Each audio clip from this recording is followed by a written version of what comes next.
Rains lashed many parts of Jammu on Wednesday, increasing the worries of farmers.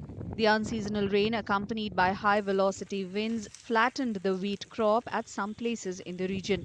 The heavy showers have come at a time when the crop was nearing maturity and even harvesting was underway in some places.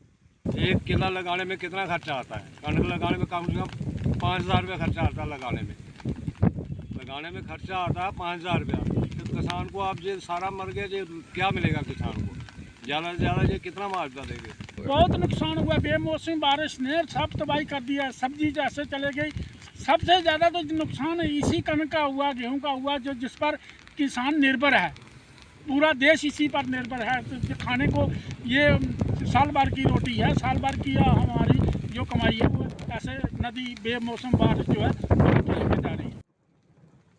As per the Agromet Advisory Bulletin for Srinagar, Jammu, Leh, and Rajouri, cloudy sky with the possibility of light to moderate rain has been predicted from May 5th to May 8th.